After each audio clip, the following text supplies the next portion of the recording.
잘 적용되어 한 주간의 삶을 통해서 하나님 앞에 영광이 되고 우리의 삶 속에는 큰 은혜와 또 축복의 시간이 될 수 있도록 도와주시옵소서. 예수님의 이름으로 기도하옵나이다. 아멘. 할렐루야. 우리가 금주에 또 휴가 기간이기 때문에 또 많은 분들이 아마 휴가 가시고 또 건강이 좋지 않아서 또 입원하신 분들도 더러 계시고, 아무튼 하나님께서 우리 이 말씀을 통해서 은혜가 되고 축복이 될 수 있기를 바랍니다. 자, 우리가 주일 아침 계속해서 이제 마태복음을 통해서 은혜 나누는데요. 오늘은 6장입니다. 1912년에 그러니까 지금부터 10년 전에 작고하셨지만은 리더십 연구 분야의 세계적인 정상을 이뤘던 스티브 코비 박사라는 분이 계십니다.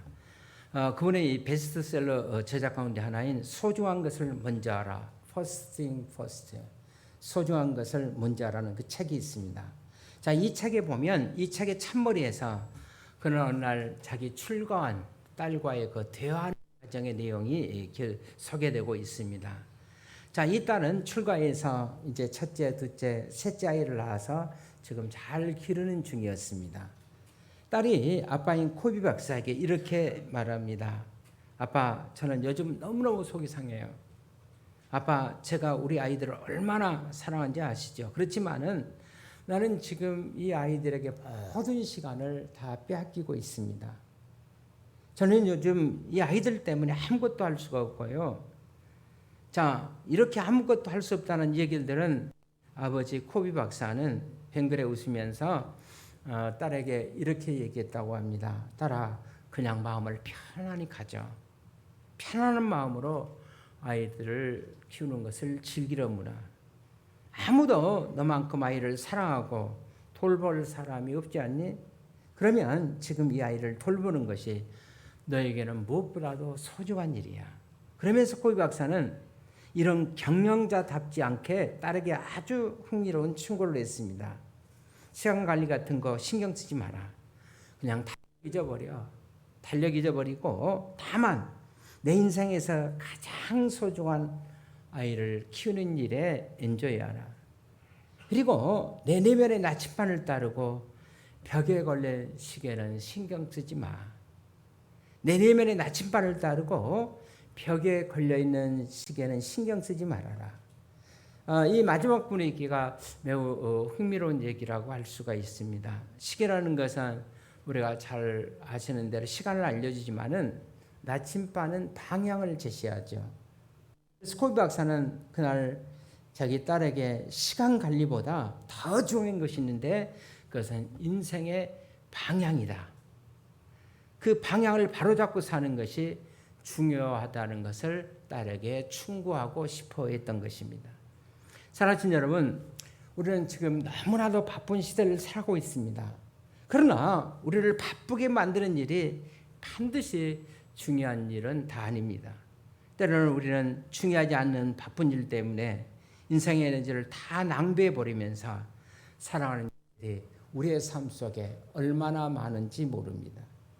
참으로 의미 있는 인생, 그리고 가치 있는 인생이 있다면 그것은 시간을 따라서 단순히 바쁘게 움직여가는 삶이 아니라 인생의 올바른 방향을 따라서 살아가고 있는 인생이라고 할 수가 있습니다. 다시 말하면 인생의 가치란 우선순위를 따르는 삶이라고 얘기할 수가 있습니다.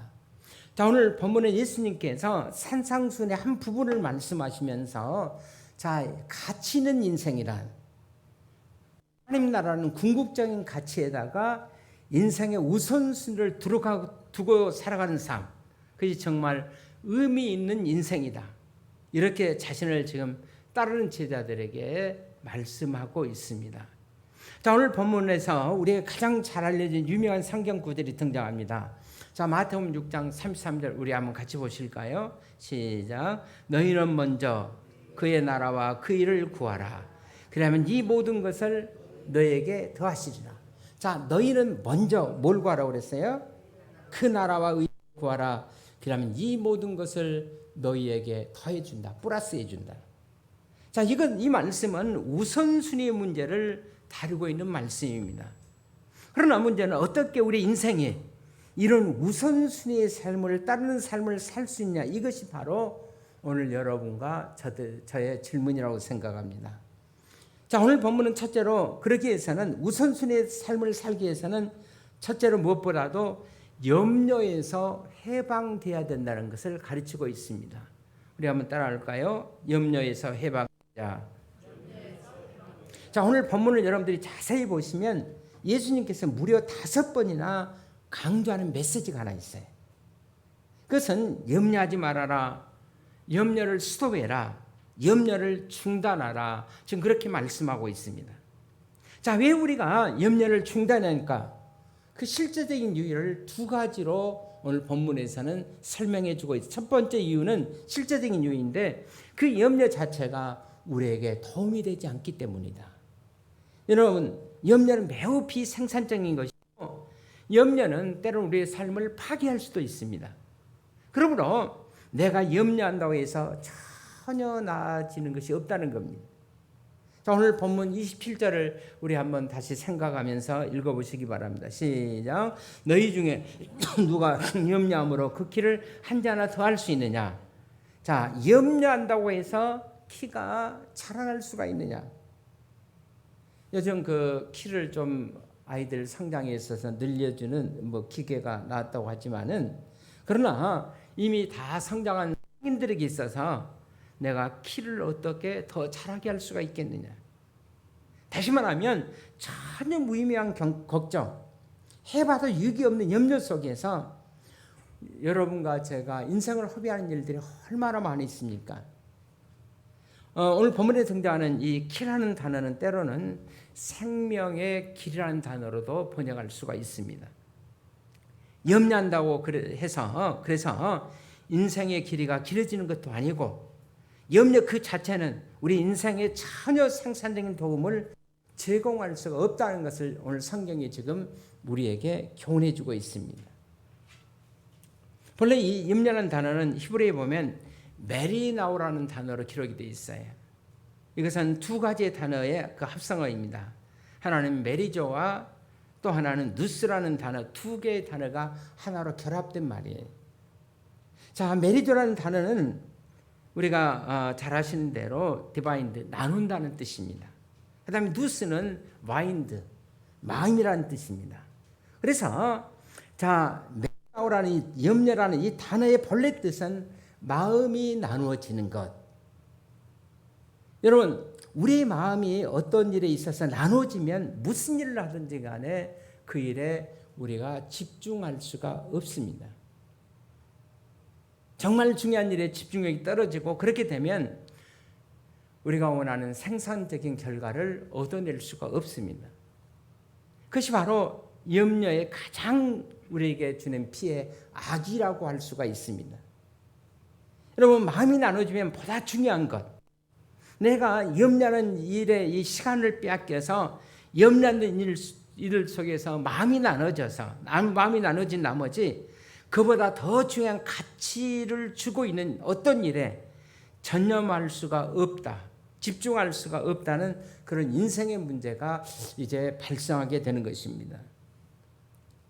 그래서 이러한 마음이 나눠져서 허겁지겁 하면서 당황하고 삶의 방향을 잡지 못하고 있었던 이제 어떤 한 여인의 예수님께서 에피소드를 말씀합니다. 잘한 말씀이죠. 예수님께서 어느 날 마르다와 마리아 집을 방문하시죠. 자, 마리아는 예수님이 오셨다. 그래서 그 말씀은 언제나 내게 소망이고 용기이고 능력이다. 그래서 예수님이 오시니까 너무너무 감사해서 들어가서 예수님을 모시고 예수님 발 아래 앉아서 예수님의 말씀을 집중적으로 듣기 시작합니다. 한편 마르다는 밖에 나가서 내가 우리 집에 찾아오신 주님을 어떻게 잘 대접해 드릴까 생각하다가 여러 가지 이제 분주하게 움직이기 시작합니다. 자, 이런 장면에서 여러분, 마르다가 봉사하는 것, 밖에서 일하는 그것이 잘못이다, 이렇게 말하면 안 되죠. 그거는 굉장한 우리가 오해라고 할 수 있죠. 그는 누군가가 예수님을 대접하기 위해서 그렇게 하셔야 할 일입니다. 중요한 그것은 마리아 봉사 못지않게 마르다의 봉사도 참으로 소중하다고 할 수가 있습니다. 문제는 자 마르다가 한참 자 일을 하다가 어느 한순간 갑자기 마음속에 시험이 들기 시작해요. 나는 죽으라고 일하는데 저 동생 마리아는 뭐 하는 거예요? 도와주지도 않고 예수님 앞에 앉아서 아분하고 자 그런 생각을 갖게 되자 그 순간부터 마르다의 마음이 혼동되기 시작해요. 어떤 일을 할까? 허둥덩이는 이 모습을 보면서 자 예수님은 마르다에게 어떻게 말씀하시죠? 마르다야 마르다야 내가 여러 가지 일로 염려하고 근심하고 있구나. 자 여기서 바로 염려라는 단어가 우리 마태복음에 나오는 이 염려라는 단어 꼭 같은 성경에 보면 그 단어가 사용되고 있어요. 매일 나오는 단어가 사용되고 있습니다. 내가 여러 가지 일로 지금 염려하고 있구나. 근심하고 있구나. 그러면서 예수님이 하신 말씀이 몇 가지만 하든지 차라리 한 가지만 하면 어떠냐.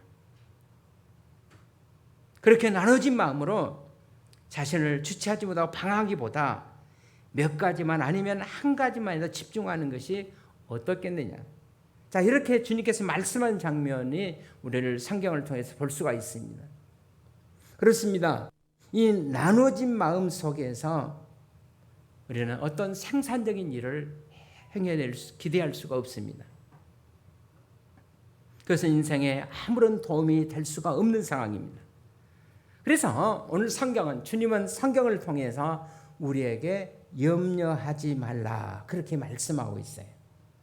또 하나의 신앙적인 이유가 있습니다. 그것은 우리가 그리스도인이라면 이런 정도의 염려를 믿음으로 극복할 줄 알아야 되지 않겠냐는 것입니다. 자, 오늘 31절을 우리 같이 한번 다시 보실까요? 시작. 그러므로 염려에 이르기를 무엇을 먹을까 무엇을 마실까 무엇을 입을까 염려하지 말라. 자, 무엇을 먹을까 마실까 입을까 이것은 여러분 의식주의 문제입니다. 이것은 이 땅에 살아가는 그 누구에게도 가장 큰 관심의 대상이 아닐 수가 없습니다. 우리 그리스도인들도 예가 아니죠.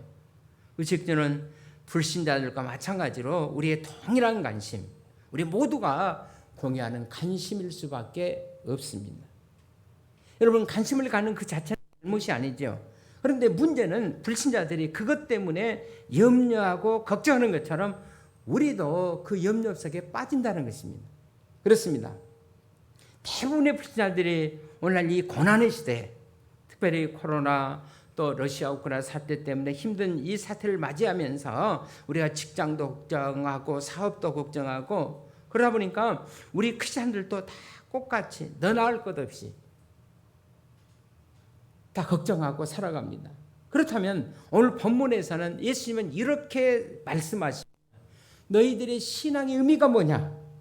우리가 똑같은 일로 염려하고 걱정하고 해방되지 못하고 내 삶의 스타일이 믿지 않은 사람들과 전혀 다를 것이 없다면 내가 그리스도인인데 그 의미가 도대체 어디에 있겠느냐. 그러면서 예수님께서 그 다음 구절에 이제 우리에게 도전의 메시지를 주십니다. 32절 우리 한번 같이 보십시다. 시작. 이는 다 이방인이 구하는 것이라 너희 하늘 아버지께서 이 모든 것이 너에게 있어야 할 줄을 아시느니라. 자, 뭘 먹을까 마실까 입을까 이것 때문에 염려하고 그래서 방황하고 자, 그 인생 그렇게 사는 것 그것은 다 이방인들이 구하는 삶의 모습이라는 거예요. 그런데 문제는 너희들도 이방인들 같지 않느냐? 우리 크리스찬들이 좀 달라져야 되지 않겠느냐? 하나도 다르지 않다는 염려에서 똑같이 우리도 이방인들처럼 방황하고 당황하고 있고 똑같이 우리는 인생의 그 짐에 눌려서 걱정하고 슬퍼하면서 삶의 방향을 잡지 못하고 살아가고 있는 것은 아니냐. 그렇다면 도대체 예수를 왜 믿느냐? 우리가 예수 그리스도를 구세주와 주님으로 영접하고 하나님은 나의 아버지시다. 예수님은 나의 주님이시다. 이런 고백이 우리의 삶에서 전혀 삶에서 변화의 차이를 가져올 수가 없다면 도대체 신앙의 의미가 뭐냐? 왜 예수를 믿었느냐? 여러분 매우 중요한 도전을 예수님은 오늘 본문을 통해서 여러분과 저에게 지금 던져주고 있는 것입니다. 우리가 이 초대교회 그 문서들을 가끔 연구해 보면 성경에 이제 이상한 문서들이 또 이상한 사람들이 많이 등장하게 되는데 신학자들이 초대교회에 나오는 재미있는 인물 하나를 픽업해서 이제 연구하기 시작했습니다. 그 인물에 관한 이름이 자주 문서에 등장하지만은 그분의 행적은 잘 나오지 않고 있었어요. 그래서 신학자들은 그 인물을 가르쳐서 매우 신비한 아주 미스터리한 그런 인물이다 그렇게 생각을 합니다. 이 사람의 이름이 누구냐면 티테디우스 아메리노스라는 이름을 가지고 있었습니다. 자, 티테디우스 아메리노스라는 자, 이 이름이 초대교회에 많이 등장을 해요. 그러니까 이 사람은 초대교회 어떤 중요한 지도자이며 중요한 역할을 감당했던 지도자면 틀림이 없어요. 그런데 그 행적이 잘 나와 있잖아요. 그 어떤 인물인지를 잘 알 수 없어요. 그래서 신학자들은 이 인물을 매우 좀 흥미로운 인물이다 그렇게 주목합니다. 그런데 그 이름의 뜻이 재미있어요. 자, 처음에 티테디오스. 자, 티테디오스라는 이름인데 우리가 뭐 존, 피터, 뭐 요한, 베드로 이런 식의 이름이에요. 그 다음에 있는 것은 이름같이 않는 것의 그 뜻을 가지고 있어요. 자, 티테디오스 그 다음 뒤에 아메리노스라는 뜻인데 이 아메리노스라는 뜻을 제가 찾아봤더니 그 염려하지 않는 것 그런 뜻입니다. 그러니까 전혀 염려하지 않은 사람 티테디오스 뒤에 아메리노스가 자체 쓰여져 있습니다. 그러니까 이름치고는 참 재밌는 이름이에요. 그래서 신학자들은 이렇게 추정합니다. 우리가 이 사람에 대해서 정확한 인포메이션 정보는 없지만은 아마 이 사람은 아마도 예수 믿기 전에 굉장히 근심이 많았을 사람, 염려를 많이 했을 사람이었다고 생각합니다. 그런데 어느 날 이 친구가 예수를 믿고 예수를 영접하고 나서 이 친구 속에 아주 뚜렷한 어떤 변화가 나타나기 시작했습니다. 그 변화가 뭐냐면 더 이상 염려하지 않는 이 사람은 더 이상 이제 염려하지 않는 사람으로 이제 변화되기 시작합니다. 아마 이 변화가 너무 뚜렷한 것이어서 아마 초대교회 이 사람에게 붙여진 별명이 바로 자, 전혀 염려하지 않은 사람 티테디오스. 자, 이 소개가 한 인물에 대한 소개가 여러분 계속해서 고문서에 많이 교회사에 등장하고 있어요. 그러면 저도 우리 한번 이렇게 바꾸어서 한번 읽어봤으면 좋겠어요. 아메리노스는 염려하지 않는 사람이라는 뜻이니까 전혀 염려하지 않는 사람 누구? 자기 이름을 한번 붙여보십시다. 자, 티테디오스 아메리노스. 자, 전혀 염려하지 않는 사람 여러분들 속으로 한번 자기 이름을 한번 불러보십시오. 다시 한번 불러보시기 바랍니다. 시작. 전혀 염려하지 않는 사람. 근데 염려하지 않는 것 같지 않게 보이는데. 자, 우리의 신앙이 염려에서 여러분 모든 문제가 해결되어 있다면 여러분 얼마나 좋겠어요. 그러나 여러분 우리가 코로나 때 지금 어려움 당하고 또 러시아 우크라이나 사태 때문에 경제가 잘 운영이 되지 않고 그래서 이자도 높아지고 물가도 막 올라가고 어떤 측면에서 보면 금신투성이지 않습니까? 그러나 여러분 우리가 신앙의 사람이기 때문에 여러분 이제 염려 중단하고 믿음으로 여러분들이 살아갈 수 있기를 바랍니다. 그래서 전혀 염려하지 않는 사람 바로 여러분 이름을 넣으십시오. 자, 둘째로 자 우리가 하나님을 신뢰하는 삶을 사셔야 합니다. 한번 따라합시다. 하나님을 신뢰하자. 자, 우리 인생이 진정한 초점을 갖고 자 우선순위의 삶을 살려면 두 번째로 여러분 하나님을 신뢰하는 삶을 사셔야 돼요. 사랑하시는 여러분, 우리가 염려하지 않고 인생의 우선순위를 추구하는 가장 중요한 것은 무엇보다도 하나님을 신뢰하셔야 됩니다. 우리가 왜 염려할까요? 정말 창조주 하나님이 살아계심을 믿습니까? 그 하나님께서 우주 만물을 섭리하고 계심을 믿습니까? 그렇습니다. 하나님은 우리의 인생도 다스리시고 우리의 삶을 주관하시는 분이십니다. 전능하신 하나님, 살아계신 하나님, 그 권능의 하나님, 그리고 그 백성들을 눈동자처럼 돌보신 하나님, 그분이 살아계시고 내 곁에 동행하시고 나를 지키시고 나를 돌보고 계신다. 내가 이것을 믿는다면 하나님의 주권과 정말 하나님의 전능성을 참으로 믿는다면 우리가 왜 걱정하십니까? 여러분은 왜 염려하십니까? 결국 우리가 염려를 극복하지 못한다는 것은 이 길을 바꿔 말하면 하나님을 충분히 신뢰하지 못한다. 그런 얘기 아니겠어요? 우리가 하나님을 전적으로 신뢰하는 것은 아니지만은 그래도 충분히 신뢰하지 못해서 우리가 늘 걱정하고 염려하는 것은 아닌지. 하나님은 변함없이 그의 성실함으로 우리의 삶을 지키시고 책임져 주고 계십니다. 우리가 참으로 여러분 그 하나님을 믿고 있다면 왜 걱정하십니까? 그래서 베드로 사도는 베드로전서 5장 7절 전반절에서 이렇게 말씀해요. 너희 염려를 다 주께 맡기라 그랬습니다. 너희 염려를 다 주께 맡기라. 우리가 성경을 여러분들이 보시면 베드로는 상당히 염려가 많았던 사람이에요. 그리고 베드로는 이 감정의 기복이 심한 사람, 감정적인 사람이었습니다. 한 번은 베드로가 어느 날 갑자기 예수님에게 이런 말씀을 드립니다. 우리가 고기를 잡는데 선생님 우리가 지금 세금을 안 넣는 것 같아요. 이것이 문제가 되면 다른 사람들이 걸리게 되면 상당히 이슈가 될 것 같습니다. 문제가 하나도 없는데 지금 베드로는 문제를 만들어서 걱정을 하기 시작합니다. 그래서 성경에 보니까 하도 예수님께서 이제 기가 막혀서 그래 고기를 잡아서 그거 가지고 세금 내게 하신 그 말씀이 성경에 기록이 되어 있어요. 그러나 이제 베드로는 예수님을 따라다니면서 예수님과 동행하고 또 예수님을 의지하는 믿음의 성숙의 걸어오면서 여러분 베드로의 삶 속에 나타나는 성숙한 하나의 변화가 있다면 그는 주님을 온전히 신뢰하는 것을 배우게 됩니다.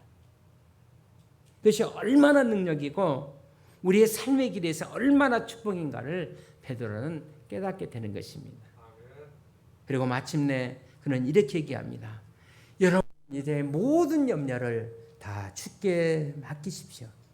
주가 돌보시고 주가 책임져 주실 것입니다. 전능한 하나님 살아계십니다. 그가 우리와 함께 하시고 그분은 우리와 동행하십니다. 하나님 우리를 도우실 것입니다. 그분을 신뢰하시기 바랍니다. 이것이 베드로가 우리 성도들을 향한 충고입니다. 여러분 참새와 그 물새라는 그 얘기가 있습니다. 본래 이 얘기는 청거들이 자기 자녀들에게 신앙 교육을 시키면서 해주었던 얘기입니다. 어느 날 물새가 참새 보고 이렇게 말했다고 합니다. 저기 지나다니는 해변가의 사람들을 한번 보렴. 날마다 염려하고 걱정하고 허둥대는 삶의 모습을 봐. 그러니까 참새가 물새를 보자마자 사람들은 우리를 돌보시는 하나님이 없는 모양이죠. 저들은 우리를 돌보시는 하나님이 없는 모양이다. 여러분 공중에 나는 새를 한번 보십시오. 그래서 오늘 본문 26절에 주께서 어떻게 말씀하십니까? 26절을 같이 한번 봅시다. 시작. 공중의 새를 보라.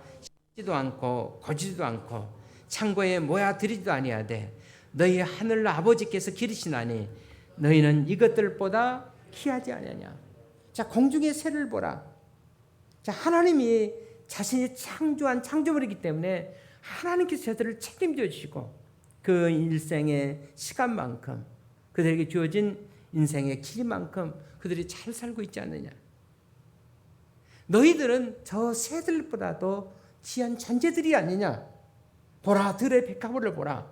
여러분 사실은 이 백합이라는 단어 제가 어머니 한번 찾아봤더니 정확한 번역이 아니에요. 아마 좀 우리에게 아름다운 표현을 하려고 아마 이렇게 백합화로 번역한 것 같습니다. 그러나 어머니 보면 사실은 그냥 풀, 들풀, 우리가 뭐 재풀 그렇게 얘기할 수 있죠. 그것도 아무것도 아닌 풀. 그런데 창조주 하나님께서 그런 자풀도 하나님께서 돌보신다, 지키신다. 하물며 만물의 영장 하나님의 형상대로 지음을 받은 인간, 저 사람을 통해서 내 뜻을 그리고 하나님 나라가 이 땅에 오게 하기 위해서 창조하신 그 고귀한 피조물인 너희들을 하나님께서 주께서 책임져 주지 않겠느냐. 여러분, 문제는 어디 있습니까? 우리가 이 하나님을 우리가 충심을 다해서 신뢰하지 못하고 있다는 것입니다.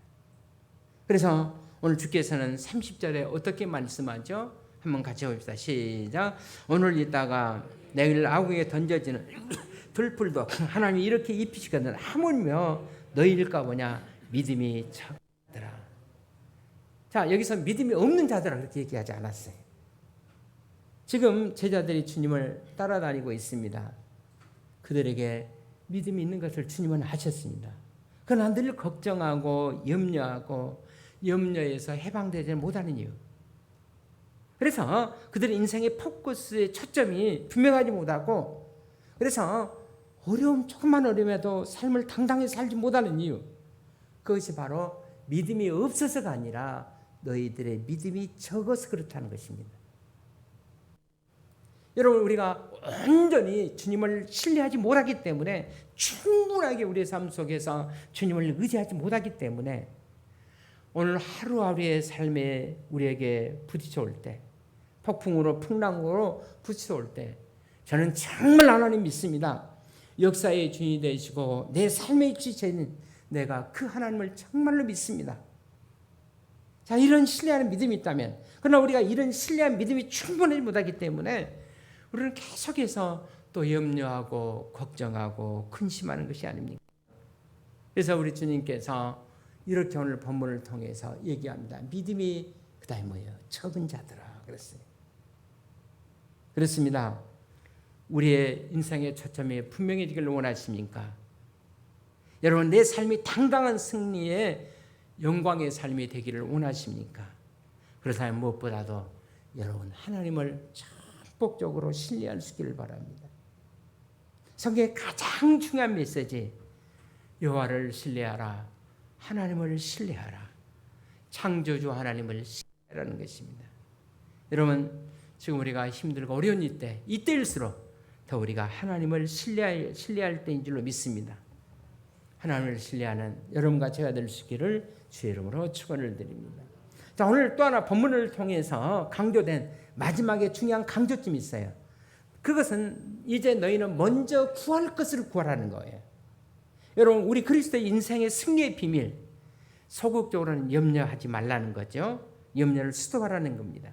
그러나 적극적으로는 이제 하나님을 우리가 신뢰하라는 거예요. 신뢰해야 합니다. 여기서 끝나는 것이 아니에요. 자, 내가 하나님을 신뢰했다면, 하나님을 정말로 신뢰했다면 이제는 최선을 다하라는 거예요. 하나님을 신뢰하고 내 삶에서 최선을 다하라는 거예요. 우리는 때때로 믿음이라는 것이 하나님을 믿었기 때문에 아무것도 이제는 안 하고 그냥 후회하는 것이라고 착각할 수가 있어요. 그렇지 않습니다. 여러분, 신앙은 결코 아무것도 안 하는 것이 아니에요. 내가 하나님을 믿었기 때문에 내가 그 믿음으로 베스트, 내가 할 수 있는 최선을 다하는 겁니다. 여러분, 공중에 나는 새를 보시기를 바랍니다. 여러분, 새들이 그냥 한가하게 날아다닌다고 생각합니까? 아니에요. 부지런히 먹이를 찾고 나름대로 최선을 다하고 있잖아요. 오늘 성경에 나오는 이 들풀, 다시 한번 백합을 보십시오. 저 풀한포기까지도 그대로 있는 것이 아니라 여러분, 땅속에 뿌리를 깊이 내리고 영하 10도, 20도 될 때도 그 자기들의 생명을 보호하기 위해서 영양을 흡수하고 생존에 노력을 하고 있지 않습니까? 최선을 다하고 있어요. 그렇습니다. 여러분, 신앙은 결코 우리를 나태하거나 게으르하지 않아요. 오히려 믿기 때문에 여러분과 제가 더 최선의 삶을 사셔야 되는 거예요. 그렇습니다. 하나님을 신뢰하고 여러분 최선을 다하시기를 바랍니다. 이스라엘 백성들이 에스겔서에 보면 어떻습니까? 바벨론 포로로 갔을 때 하나님께서 이제 선지자에게 말씀하죠. 그들이 포로에서 돌아오게 된다. 각자의 포로에. 그래도 내가 너희들에게 약속했을지라도 그 약속이 이루어지기 위해서 너희는 어떻게? 그래도 기도해야 됩니다. 하나님 약속하면 이루시는 거 아닙니까?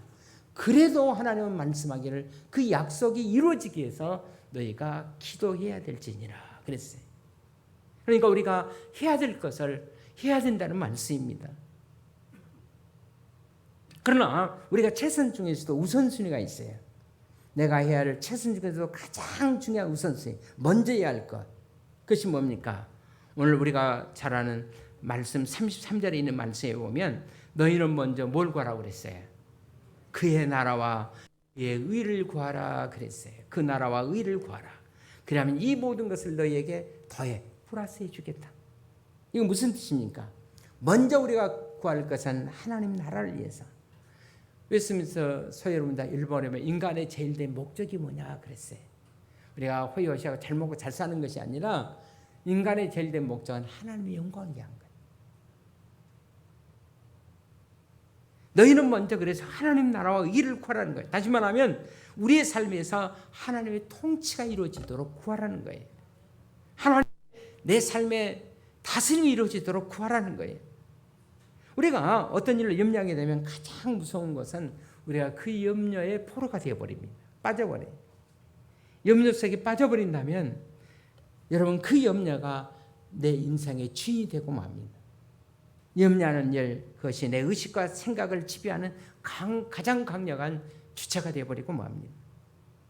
그래서 때로는 그 염려 때문에 하나님을 망가게 되고 내 인생의 중요한 초점이 여러분 사라지게 됩니다. 내가 이 순간 걱정할 수밖에 없는 상황, 염려할 수밖에 없는 오늘의 상황, 이런 순간 속에서 염려를 주께 맡기고 여러분 주님의 다스림의 통치가 내 안에 이루어지도록 기도하시기를 바랍니다. 하나님 저를 다스려 주시기 바랍니다.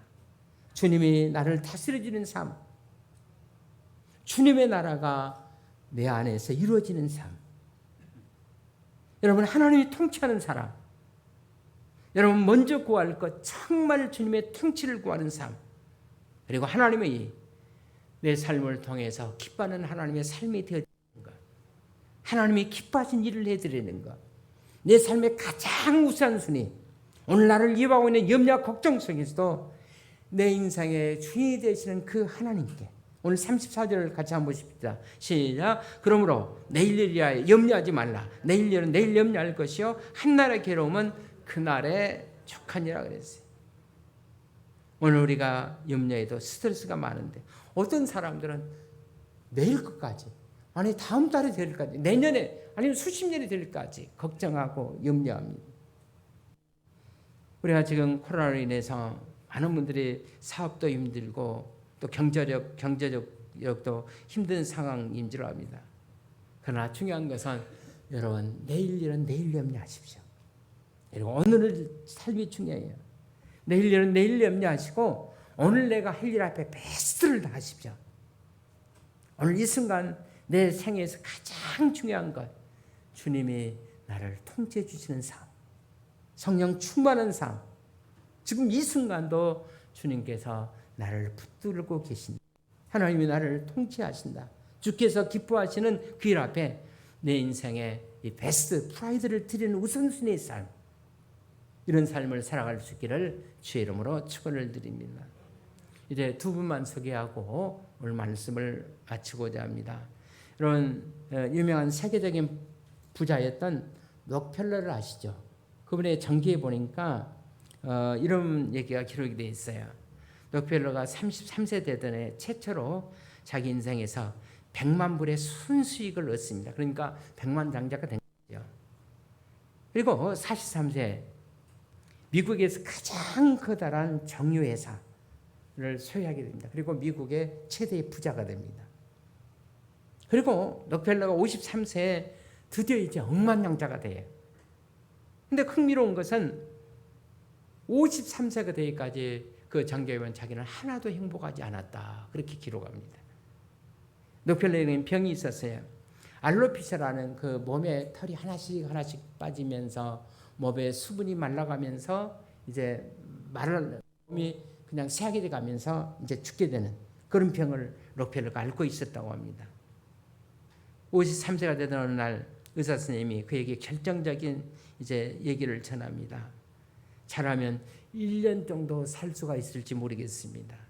아니 내 인생에 1년밖에 살 수가 없다고. 그 얘기를 듣고 그는 그날 밤 잠을 이루지 못했다고 합니다. 괴로워했습니다. 내가 1년밖에 남지 않았다니. 그러면 내가 수고했었던 이 물질이 무슨 의미가 있겠느냐? 내 소유가 무슨 의미가 있겠느냐? 그는 사업이 잘 될 때는 정말 하루에 100만 불을 벌기도 했다고 합니다. 그러나 그는 먹지 못하고 우유 한 잔 그것도 제대로 마시지 못하고 크래커와 밀크와 코레코로 그 한 컵 다 마시지 못하고 그렇게 삶을 살아가요. 먹지 못하고 자지 못하고 고통 속에서. 도대체 이 많은 재산이 내게 무슨 소유가 무슨 의미가 있다는 얘기인가? 밤새 괴로워하다가 그는 침대에서 잠깐 묵상하다가 벌떡 일어납니다. 그러면서 이렇게 했답니다. Money is not everything. 돈은 아무것도 아니다. 돈은 아무것도 아니다. 갑자기 소리치면서 일어났습니다. 그 다음에 그 아내를 더욱 놀라게 한 것은 그는 갑자기 이렇게 소리쳤습니다. God is everything. 하나님이 모든 것이 된다. 하나님은 모든 것 되신다. 그러니 갑자기 벌썩 주저앉아서 침대 곁에서 무릎을 꿇고 기도하기 시작합니다. 그날 밤 기도와 함께 그는 새벽에 여명을 맞이합니다. 록펠러 인생은 그때부터 달라지기 시작합니다. 명목상이 교회에 있던 그가 이제 성실하게 교회에 출석하기 시작합니다. 그리고 그는 정말 진정한 크리스찬이 되었습니다. 그리고 얼마 후에 교회를 신실하게 출석하고 신앙생활을 시작한 얼마 후에는 갑자기 아내 보고 그 얘기를 했대요. 나 교회 하나 잘 짓고 싶다고. 그래서 저 유명한 뉴욕의 허드슨 강변에 저도 이제 공부하면서 거기 한번 구경을 가봤는데 150여 년 전에 지었던 정말 좋은 교회. 그래서 관광 명소예요. 많은 분들이 방문합니다. 그리고 얼마 있다 소위 저 유명한 록펠러 파운데이션이라는 것을 이제 건설하기 시작합니다. 자기 재산으로 가난한 사람들을 돕는 메디컬 처치를 위해서 자기의 전 재산을 기증하고 모든 재산이 그렇게 쓰여지도록 합니다. 이런 결단을 내는 후에 이상한 일은 그가 이상하게 잘 먹기 시작하고 잠도 잘 자기 시작합니다. 의사들은 55세를 넘길 수 없다고 얘기했는데 록펠러는 여러분 얼마까지 산 줄 아세요? 그의 장기보면 98세까지 살았어요. 살아신 여러분, 그가 인생에서 가장 중요한 삶의 우선순위를 바르게 깨닫는 그 순간 그의 삶은 모든 것이 달라졌어요. 여러분, 요즘 우리 사회를 거세게 몰아붙이고 있는 중요한 단어가 있어요. 지금 이제 정부에서 이제 계속 구조조정한다고 그랬잖아요. 회사들도 어려우니까 이제 구조조정하고 또 직원을 많이 뽑지 않고. 여러분, 이런 힘들고 어려운 이때 우리의 포커스를 여러분 살아계신 하나님 앞에 맞출 수 있기를 바랍니다. 내 시선과 그리고 내 삶의 우선순위를 하나님께 맞추는 일, 저는 이것이 무엇보다도 가장 귀중하다고 믿습니다. 한 사람만 더 소개하고 오늘 말씀을 마치고자 합니다. 미국의 크리스찬 부자 가운데 A.A. 하이드라는 사람이 있어요. 자, A.A. 하이드라는 사람은 한동안 사업이 너무너무 잘 됐어요. 그러다가 어느 한순간 회사 를 맞습니다. 그래서 그 당시로는 적지 않은 돈 10만 불의 부채를 지게 됩니다. 그리고 빚을 지게 되었습니다. 참 재밌는 것은 그가 빚 주고 나서 그 인생의 삶이 달라졌어요. 때로는 여러분 빚지고 파탄이 고난 속에 있는 인생들을 정말 진지하게 만들기도 하지 않아요? 그리고 이 사람은 고난이 참된 이제 신앙으로 거듭나게 되었습니다. 그는 고통 속에서 거듭났습니다. 그가 구원받고 인생의 재기를 결심하기 이르는 순간 두 가지 변화가 생깁니다. 하나는 교회를 신실하게 출석하기 시작했고 또 하나는 뭐냐면 하나님 앞에 11조를 드리기 시작합니다. 회사에서 같이 일하고 참매관했던 사람이 어느 날 그에게 이렇게 충고했다고 합니다. 아니 당신이 이렇게 빚이 많은데 그 빚 놔두고 하나님 앞에 11조를 그 무슨 의미가 있겠느냐. 이때 A.A. 하이드는 이런 얘기를 했답니다. 제가 드리는 것은 아직은 헌금 수준이 아닙니다. 그럼 뭡니까? 그랬더니 그것은 피 깎는 수준입니다. 그 무슨 뜻이냐고 그랬더니 하나님은 저의 첫 번째 채권자이십니다. 나는 하나님 앞에 우선 빛을 그분에게 먼저 청산하고자 합니다. 그리고 오늘날 나는 살아가는 내가 주님 앞에 가장 존경하는 것을 더 드리게 될 것입니다. 그리고 그의 고백은 예언처럼 들어맞았어요. 그리고 그는 새로운 삶을 시작하고 그는 그야말로 빛나는 재기가 시작이 됩니다. 그 인생의 포커스를 하나님께 맞추는 순간 하나님 나라 그리고 하나님의 의 그것이 가장 중요한 관심이 되기 시작한 그 순간부터 그의 삶은 달라지기 시작했습니다. 오늘 성경에 보면 너희는 먼저 그 다음에 뭐죠? 그 나라와 그 일을 구하라. 너희는 먼저 그 나라와 그 일을 구하라. 그리하면 성령은 이렇게 약속 너에게 모든 것을 내가 더해주겠다. 여러분 지금야말로 이 순간야말로 우리 인생의 우선순위 그리고 분명하고 확고한 저는 우선순위를 분명히 할 때라고 믿습니다. 이 우선순위가 바로 될 때 우리는 어떤 환난과 역경과 폭풍과 시련 속에도 불구하고 당당히 빛나는 삶 그리고 하나님 우리 아버지인 것을 예수가 우리의 주님인 것을 이 빛나는 승리가 여러분의 삶 속에 있기를 주의 이름으로 축원을 드립니다. 우리 기도하겠습니다.